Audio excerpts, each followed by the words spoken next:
नमस्कार, आप देख रहे पॉलिटिकल ट्रेंड्स न्यूज। विश्व भर में आज कलिसिया पवित्र बृहस्पतिवार यानी राखबुध मना रहा है। कलिसिया के अनुसार राखबुध के दिन से पास्का पर्व का आगमन काल शुरू होता है, जिसमें वे मन और दिल से अपने आप को जांचते परखते और अपने गलतियों को स्वीकार करते हुए पास्का पर्व के लिए खुद को तैयार करते हैं। इन तैयारियों को लेकर रांची के आर्चबिशप फेलिक्स टोप्पो और मास क्रेनहास ने रांची महाधर्म प्रांत के लिए चालीसा काल का धर्म पत्र 2022 जारी किया। इस दौरान उन्होंने कहा कि चालीसा काल पास्का की तैयारी में उपवास, संयम, त्याग व तपस्या करने का समय है। ये अवधि हमारे लिए आशा, हमारे क्रिस्तीय जीवन पर मनन, नैतिक व आध्यात्मिक नवीनीकरण और प्रत्येक व्यक्ति व कलिसिया के लिए ईश्वरीय कृपा का समय है। आर्चबिशप ने कहा कि हम सबों को बाइबल पढ़ने के लिए आमंत्रित करते हैं, विशेषकर रविवार ये पाठ जरूर पढ़ें। इन सभी बातों को लेकर आर्चबिशप ने कलिसिया को विशेष संदेश दिए। मेरे प्रिय भाइयों और बहनों, आज मार्च 3, 2022 राखबुध के बाद का बृहस्पतिवार है। चालीसे की अवधि में हमारी कलीसिया हमें विभिन्न पाठों से कई धार्मिक सत्यों की ओर हमारा ध्यान आकर्षित करती है। आज के पाठों से अपने जीवन के लिए हम लाभदायक शिक्षाएं प्राप्त कर सकते हैं। सुसमाचार में हमारे प्रभु यीशु हमसे कहते हैं, मनुष्य को इससे क्या लाभ यदि वह सारा संसार प्राप्त कर ले लेकिन अपनी आत्मा खो दे।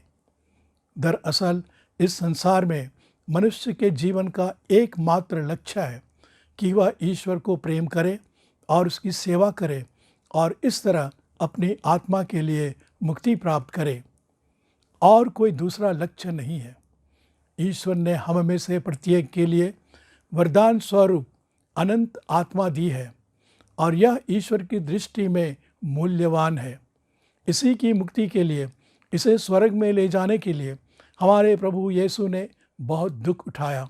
वह नेताओं, महायाजकों और शास्त्रियों के द्वारा ठुकराया गया और मार डाला गया और तीसरे दिन जी उठा।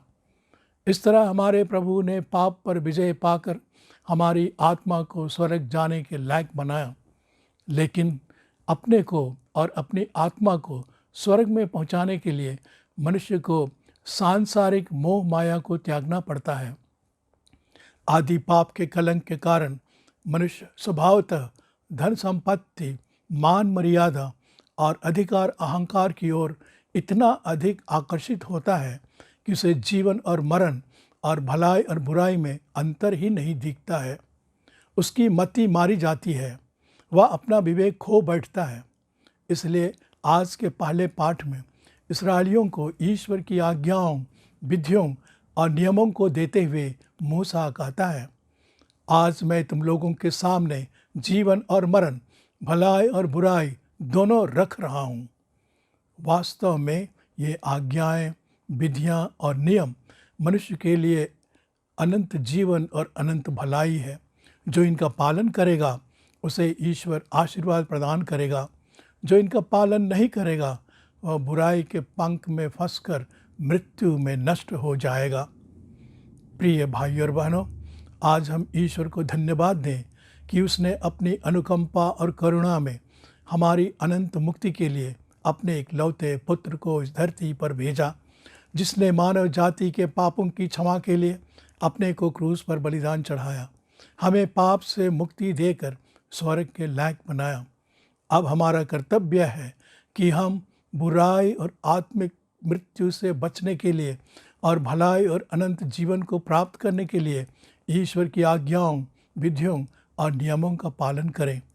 चालीसे की अवधि में चलिए हम त्याग तपस्या करें, विनती प्रार्थना करें, प्रभु के वचन को सुनाएं और उन पर मनन चिंतन करें, बुराई और पाप से प्रायश्चित करें और मन परिवर्तन करें।